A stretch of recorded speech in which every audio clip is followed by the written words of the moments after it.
그럼 성도 여러분, 여러분들께서는 지금 이때, 지금이라는 이 상황을 어떤 때로 이해하고 살아가고 계십니까? 지금은 여러분들에게 어떤 때입니까? 하나님께서는 요한 사도를 통해서 오늘 읽은 말씀 18절에서 이때, 지금이라고 부르는 때가 어떤 시간인지를 우리에게 간단하고도 분명하게 말씀을 하십니다. 18절 앞부분을 보시면 뭐라고 되어 있나요? 아이들아, 지금은 마지막 때라, 이렇게 되어 있어요. 아주 간단합니다. 군더더기 하나도 없어요. 지금은 마지막 때라, 이렇게 말씀했어요. 혹자는 이런 말씀에 대해서 의의를 제기합니다. 아니, 당신들 기독교인들은 2000년 전부터 마지막이야, 마지막이야, 말세야, 말세야 그렇게 말했는데 마지막이 왔느냐? 마지막이 안 오지 않았느냐? 지금도 세상은 잘 굴러가고 있는데 무슨 마지막? 다 집어치워라. 이렇게 말하면서 이 세상은 언제까지라도 유지되고 언제까지라도 잘 굴러갈 거라고 말씀하는 분들이 세상에 많이 있습니다. 우리 교우님들은 어떤 생각을 하시나요? 언제까지라도 세상이 존재하고 잘 굴러갈 거라고 생각을 하십니까? 그러나 여러분, 성경은 그렇게 말씀하지 않고 있습니다. 뭐 성경의 가르침은 좀 놔두고라도 현실 속에서 보면 수많은 환경학자들과 미래학자들이 많은 정보와 통계들을 통해서 이 지구로 상징되는 세상이 얼마 안 남았다고 하는 걸 우리들에게 경고하고 있질 않습니까? 그 다음에 두 번째로는요, 설령 그분들의 말씀처럼 세상이 계속 유지된다 칩시다. 앞으로도 오랫동안 이 지구촌이 잘 굴러간다고 가정을 한다 할지라도 그게 저나 여러분에게 무슨 상관이 있어요? 세상이 계속 유지된다고 할지라도 우리가 그럼 계속해서 이 땅에 삽니까? 아닙니다. 우리는 앞으로 20년, 30년, 40년, 50년 불과 짧은 시간이 지나면 삶의 종말을 맞이해야 되는 그런 존재로 지금 서 있지 않습니까? 세상이 아무리 오래 계속된들 그게 나랑 무슨 상관이 있나? 우리 개개인에게는 엄연히 끝이 기다리고 있는데 말입니다. 또 이런 차원을 떠나서 영적인, 도덕적인, 정신적인 우리 사회 현실을 가만히 보면요, 이 시대가 끝이 다 왔다는 것을 우리에게 보여줘요. 여러분, 디모데후서 3장 1절 이하를 쭉 보면 마지막 날에 무슨 일이 있을지를 말씀하는데 우리 쉬운 성경 번역으로 화면을 보면서 다 같이 쭉 읽어보십시다. 마지막 날에 많은 고난이 있다는 것을 기억하십시오. 그때에는 사람들이 자기 자신과 돈만 사랑하며 뽐내고 교만하며 다른 사람들을 헐뜯고 부모에게 순종하지 않을 것입니다. 또한 감사하지 않고 하나님께서 원하시는 사람이 되려고도 하지 않을 것입니다. 다른 사람에 대한 사랑도 없고 용서도 없으며 나쁜 말을 일삼으며 절제하지도 못하고 잔인하며 선한 것을 싫어할 것입니다. 가까운 친구를 배반하고 성급하게 행동하며 교만하고 쾌락을 즐기며 하나님을 사랑하지 않고 겉으로는 하나님을 섬기는 채 하나 실제로는 하나님을 경외하지 않을 것입니다. 여러분은 이런 사람들을 멀리 하기 바랍니다. 아멘. 읽으시면서 무슨 느낌이 드세요? 아, 그렇구나. 놀랍게도 이 마지막 때 있을 일을 방금 전에 읽어보니까 지금 우리가 사는 세상이 그런 세상이구나 하고 느껴지시겠죠. 아니면 어떤 분들은 이 얘기가 다 내 모습을 가리키는 얘기가 아닌가 이렇게 느끼는 분도 계실지 몰라요. 분명히 마지막 때인데다가 그 마지막의 현상들이 벌써 내 존재 안으로 침투해 들어와서 그래서 내 속에 그 마지막적 요소가, 부패된 요소가 얼마나 많이 내 안에 퍼져 있는지 이거 우리가 다 인정할 수밖에 없는 게 아니겠습니까? 그래서 이런 말씀을 통해서 봐도 마지막 때다 하는 것을 알게 돼요. 자, 그런데 여러분, 문제가 뭐냐 하면요, 이 마지막 때라고 하는 개념은요, 사람들마다 받아들이는 방식이 다 다르다는 게 문제입니다. 때를 받아들이는 게 개인차가 너무 많아요. 아주 쉬운 예를 하나 제가 만들어 봤는데요. 옛날 조선시대 때는 성공하려면 과거에 합격을 해야 되죠. 그래서 등용됩니다. 오랫동안 과거를 치르려고 준비한 선비가 있다고 생각해 봅시다. 그래서 과거 이렇게 늘 생각하면서 시험 준비를 해왔어요. 책을 읽고. 근데 문제는 이 과거가 언제 치러지는지가 딱히 정해져 있질 않다는 겁니다. 그래서 자꾸만 결심이 약해지고 긴장이 풀리고 흐트러지는 게 문제죠. 그래서 어떤 땐 또 다 늘어지기도 해요. 그런데 어느 날 저잣거리에 놀러 나갔다가 한양 갔다 오는 사람을 만나니 5달 후에 과거가 있답디다 하는 정보를 듣게 됐어요. 그럼 이 선비가 어떻게 행동할까요? 이제 뭐 술병 다 던져버리고 막 집으로 쫓아와서 가족들에게 부모님에게 5달 후에 과거가 있답니다 말씀을 드리고 이제 내가 공부에 매진해야 되겠으니까 당분간 저를 방해하지 말아 주십시오 하고는 책상머리 앞에 딱 앉을 거 아니겠어요? 사람들이 아니 아직도 5달이나 남았는데 왜 저래? 왜 저렇게 급하게 그래? 이렇게 말을 해도 이 선비의 마음속엔 이미 때가 다 온 거예요. 이제는 시간이 얼마 없다. 다른 사람하고 달라요. 그러고 있는데 한 달쯤 지났습니다. 친구가 놀러 왔어요. 그래갖고 이제 유혹을 하는 거예요. 야, 요새 철이 얼마나 좋으냐. 단풍놀이 딱 사흘만 갔다 오자. 그러면 선비가 어떻게 할까요? 단칼에 딱 거절하죠. 난 지금 과거 준비를 해야 돼. 그럼 여러분 그 친구는 왜 와서 단풍놀이 가자고 합니까? 그 친구는 이미 과거 응시할 준비가 완벽하게 다 끝난 겁니까? 아닙니다. 그런 게 아니고요. 이 친구는 애초부터 과거를 볼 생각이 없는 사람이거든요. 달라요. 이 선비랑 이 친구는 근본적으로. 그러니까 이 사람은 단풍놀이나 가자 이렇게 말하는 겁니다. 여러분 이처럼 마지막 때라고 하는 이 개념은요. 특별한 사람들에게나 특별하게 다가오는 개념이지 나머지 사람들은 아무 생각도 없는 개념이라는 겁니다. 특별한 사람들에게나 특별하게 다가오는 개념이 바로 마지막 때라는 것입니다. 그러면 이 마지막 때라고 하는 말씀 앞에서 특별한 마음으로 그래 지금은 마지막 때지 하고 받아들일 사람들이 누굴까요? 다름 아닌 이 자리에 있는 저와 여러분인 것이에요. 다른 사람들은 아무 관심도 없지만 우리는 마지막 때라고 하는 말씀 앞에 바싹 긴장하고 우리 삶을 돌아보게 되면서 우리 가슴 속에 그걸 팍 새겨서 받아들인다고 하는 것입니다. 왜요? 우리는 하나님의 자녀들이니까요. 우리는 여느 사람들하고 다르니까. 그래서 단풍놀이 가는 친구하고 선비가 다르듯 우리는 다르다 하는 것입니다.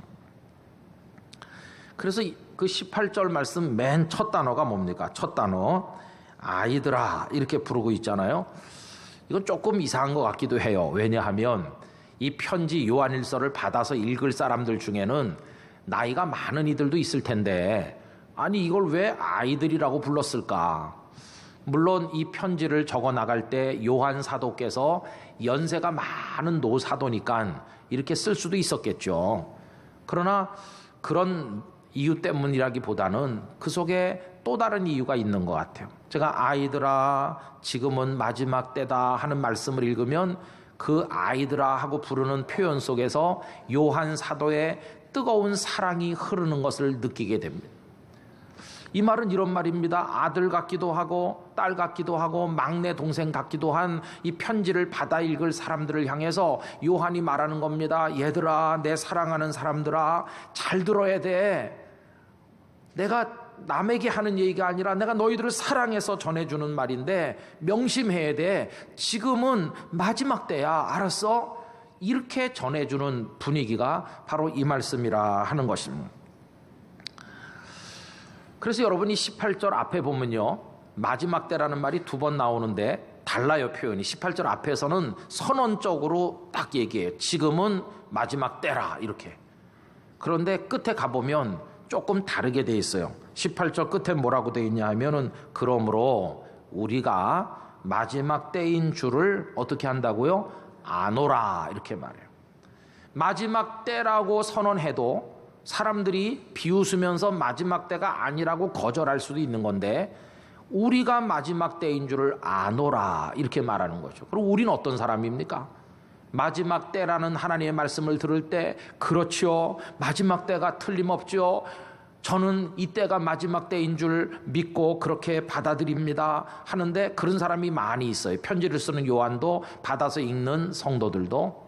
그들이 누굽니까? 우리라고 부리는 그들은 누굽니까? 하나님의 자녀들인 것이.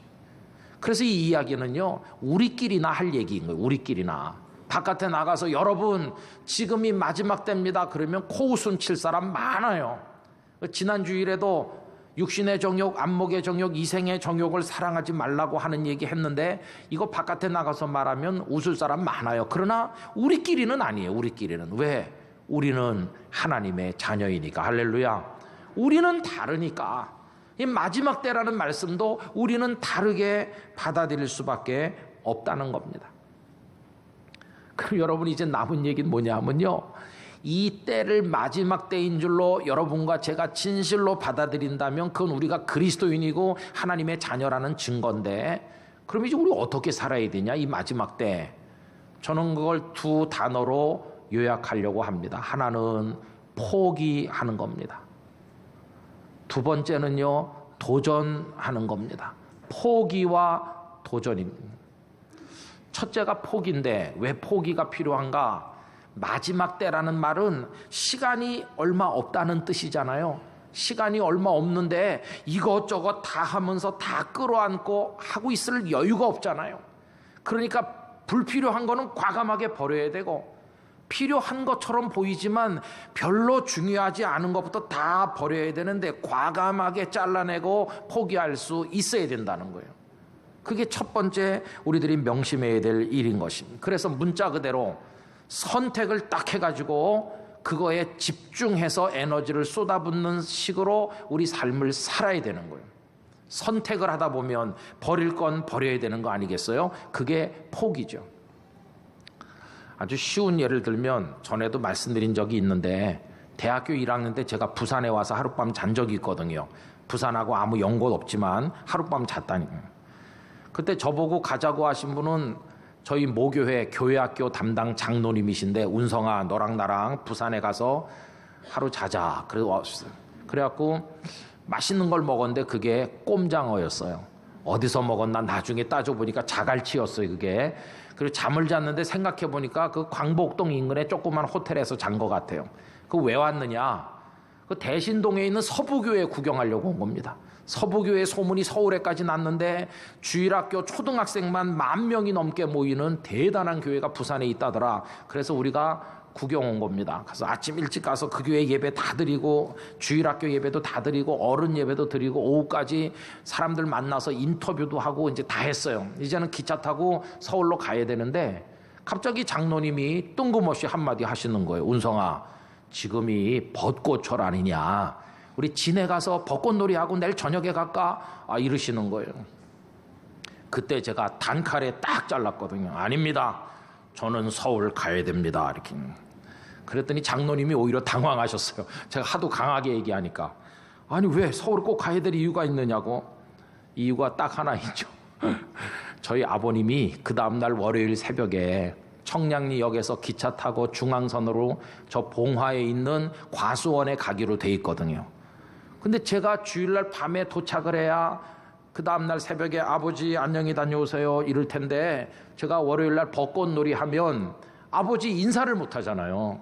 그래서 제가 아버님께 인사를 드려야 되기 때문에 벚꽃놀이 사탄아 물러가라 이제 이런 식으로 한 거거든요. 제가 그 얘기를 하니까 그 장로님이 교회 안에 소문이 자자한 효자 장로님이신데 두 말씀 안 하시고 서울로 가자 이래갖고 서울에 오셨어요. 참 미안하기도 하죠.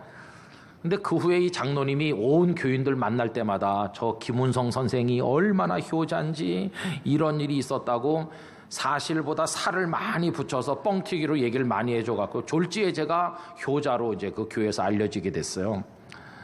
근데 저는 이게 부산에 와서 이제 목회하는데 그 장로님 아들 둘이 약국을 운영해서 약사였어요. 우리 부모님 늙으셨다고 그 다음부터 그 장로님이 온갖 약을 그냥 뭐 좋은 약, 뭐 몸에 좋다는 거 다 대주는 거예요. 어떤 데 교회에다 싸가지고 와서 주시고 어떤 데는 집에다 갖다 주시면서 김 장로님 아드님 효자 김은성 목사님이 부산에서 목회하기 때문에 제가 대신 챙겨왔습니다. 그러면서 그때 그 벚꽃의 유혹을 물리친 결과 약을 엄청나게 공짜로 받아서 우리 부모님이 잡수시게 됐어요. 근데 그 장로님 지금도 자주 전화해서 안부를 물어주시는 참 고마운 장로님이세요. 여러분, 그날 저는요, 별건 아니지만 아버지께 인사드리는 걸 선택할 것인지 벚꽃놀이를 선택할 것인지를 정해야 되는 거예요. 근데 사실 그분이 저의 아버지가 아니라면, 제가 그분의 아들이 아니라면 뭐 벚꽃놀이 가죠. 뭐 아무 관계도 없는데요. 그 중앙선 타고 가는 이들이 뭐 한두 사람이겠어요? 그 모든 사람에 대해 제가 다 인사하는 건 아니잖아요. 그러나 제가 그분의 아들이기 때문에 가는 거예요. 아들이. 이유는 그거밖에 없어요. 여러분, 똑같습니다. 세상 사람들은 육신의 정욕, 안목의 정욕, 이생의 자랑, 이거 저거 다 끌어안고 이 세상에서 마음대로 사는데 왜 우리는 그런 것도 사랑하지도 않고 왜 우리는 과감히 포기하면서 왜 그렇게 사느냐? 이유 딱 하나. 그 하나님 아버지의 아들이고 딸이니까요.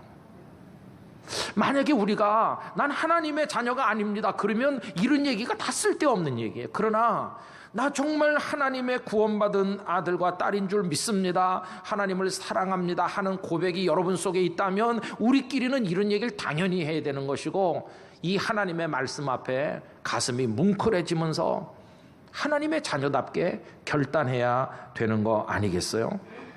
더군다나 끌어안고 있는 그것들이요, 다 지나가는 것들이에요. 지난주에 읽었던 17절 우리 다시 한번 화면을 보면서 읽어보겠습니다. 이 세상도 그 정욕도 지나가되 오직 하나님의 뜻을 행하는 자는 영원히 거하느니라. 할렐루야. 끌어안고 있는 거 다 지나가요. 지나가고 지나가면 끝이 오잖아요.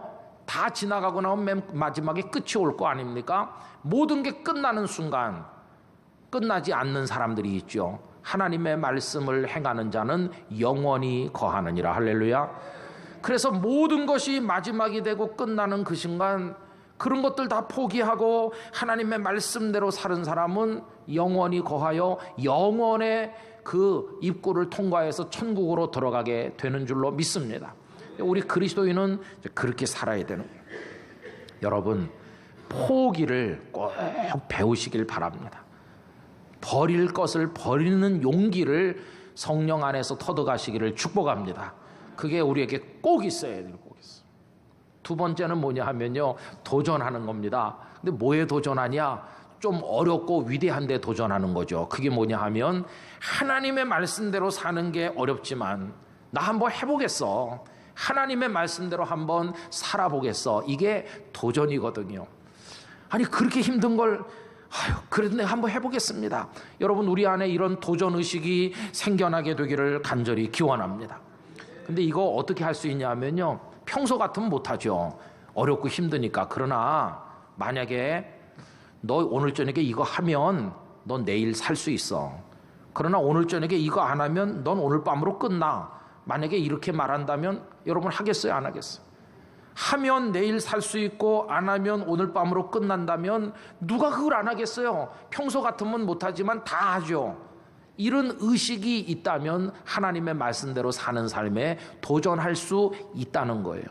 이런 생각을 가지고 사는 종말론을 철저 종말론이라고 부릅니다. 여러분, 알버트 슈바이처 박사를 아시잖아요. 아프리카의 성자. 이분은 목사님의 아들로 태어났고 자기도 목사님이고 그 집안이 아주 훌륭하고 이분은 오르간 연주자이기도 하고 오르간을 직접 만드는 사람이기도 하고 그리고 너무너무 좋은 환경에 잘 살 수 있는데 어느 날 뒤늦게 의과대학에 입학해 어려운 공부를 하더니 의사가 돼가지고 물과 원시림 사이 그 람바레데라고 하는 곳으로 그 피부 새카맣고 미개하고 비위생적인 사람들 끌어안고 그들과 더불어 그 정글에서 살아서 아프리카의 성자가 되지 않았어요? 사람들은 그 슈바이처 박사를 박애주의자, 사람을 사랑하는 사람이라고 하면서 노벨 평화상을 그에게 주어서 그 수고를 위로했습니다마는, 물론 그분이 박애주의자이긴 하겠지만 그보다 더 중요한 이유가 있어요. 그분은 철저 종말론자거든요. 그분은 신약 학자이기도 한데 그분의 글이 그걸 보여주고 있어요. 나보고 평소에 아프리카에 가서 하라고 그러면 못하는 거죠. 내가 어떻게 거길 가? 못 가죠. 그러나 이거 하면 너 구원받는다고 생각한다면 못할 게 없는 거죠. 그래서 이 포기와 도전이라고 하는 게 동전의 양면과 같은 건데요. 이걸 기가 막히게 보여주신 분이 누구시냐 하면 주 예수님이신.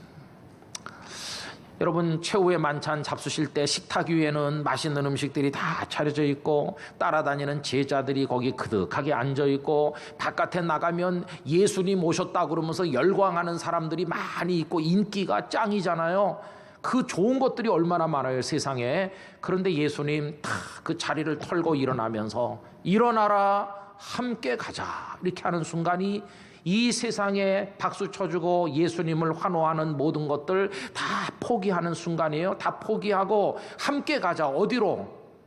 겟세마네 동산을 넘어 죽음이 기다리고 있는 골고다로 가자는 거예요. 이제 나의 마지막 때가 다가왔으므로 이제 내가 그 마지막 때 메시아로서 내가 해야 될 일에 도전하겠다는 거예요. 인류를 위한 죽음에 내가 도전하러 가는데 가자. 그 속에서 예수님은 세상의 모든 거 포기하는 모습과 그 마지막 때 십자가에 도전하는 모습을 통하여 구원자로서의 당신의 삶을 완성하여 보여주지 않으셨습니까? 여러분, 예수님은 바로 그것의 모델이 되신 분이세요. 그래서 하나님 말씀대로 순종하는 것은요, 십자가 지는 것처럼 어렵고 힘들고 눈물 나고 어려운 일이에요. 그러나 십자가 후에는 부활이 있는 것처럼 말씀대로 사는 게 어렵지만 여러분 도전해 보시면 그 다음에 그 상황이 바뀌는 영광이 오게 될 줄 믿습니다. 찬송가 이제 조금 이따 부를 487장 4절이 이래요. 고생한 후에 기쁨 있고 십자가 후에 영광 있고 죽음 온 후에 영생하니 이러한 도가 진리로다. 할렐루야. 이게 성도의 모습인 것입니다. 어저께 그저께는요, 참 세상이 기가 차죠. 김정은이 말이지 머리 이렇게 깎고 뚱뚱한 개가 막 화가 나요, 우리. 그러면서 뭐 쏘고 또 이렇게 해가지고 핵도 뭐 실험하고, 왜 이런가 우리 손바닥만한 나라가 이래가지고 다 같이 망하는 거 아닌가 별 생각이 다 들죠. 이제는 요만하게 만들어가지고 미사일 앞에다 붙여서 날리면 어디서 뻥 터질지 모르잖아요. 거기 전문가라는 분이 나오셔가지고 그걸 서울 상공에서 터뜨리면 순식간에 60만 명이 녹아서 없어진다는 거예요. 고통을 느낄 시간도 없이. 그리고 주변에 수백만이 다 같이 어떻게 되고 부산에 두세 개만 터지면 부산은 아예 지구상에서 없어지고, 그런 거 듣고 앉아있으면 기가 차잖아요. 뭐 두려운 걸 넘어서서 아예 기가 차서 말이 안 나오잖아요. 근데 저는 그 뉴스를 들으면서 하나님의 메시지를 깨닫게 됐습니다. 뻥 터지면 순식간에 녹아서 없어진다는 그 얘기, 이거보다 더 우리에게 마지막을 알려주는 신호가 어디 있어요? 여러분, 우리 뭐 지금 대단한 거 붙들고 살지만 뻥 터지면 녹아서 없어진다는 거 생각하면 지금이야말로 오히려 마지막 때라는 걸 깨닫고 그리스도인이 더 그리스도인답게 살기 좋을 때가 아닌가, 영적으로 생각하면. 이제 그동안 붙들고 있던 거 다 버리고 정말 이제 내가 말씀대로 살다 가야 되겠구나, 이렇게 하면서 안목의 정욕, 육신의 정욕, 이생의 자랑 다 버리고 말씀대로 순종하면 오히려 망하는 게 아니라 하나님 우리를 사랑하셔서 저 위협을 제거해 주실 줄 믿습니다. 그런 믿음의 용기가 생기더라고요. 여러분, 그런 위험 상황 속에 살고 있잖아요. 오히려 그걸 역으로 받아들이면 마지막 때임을 깨닫고 하나님의 말씀대로 살아가는 삶이 더 우리에게 가까이 다가올 수 있는 거 아니겠어요? 이걸 영적 전화위복의 기회로 우리가 삼게 되기를 기원합니다. 그때 하나님 우리를 긍휼히 여겨주시고 이 땅을 건져 구원하여 주실 줄로 믿습니다. 그런 모습으로 우리보다 먼저 당신의 마지막 때를 살아가셨던 예수님의 뒤를 따라 끝까지 살아가는 땅끝 성도들 되시기를 주님의 이름으로 기원합니다. 다 같이 기도하겠습니다.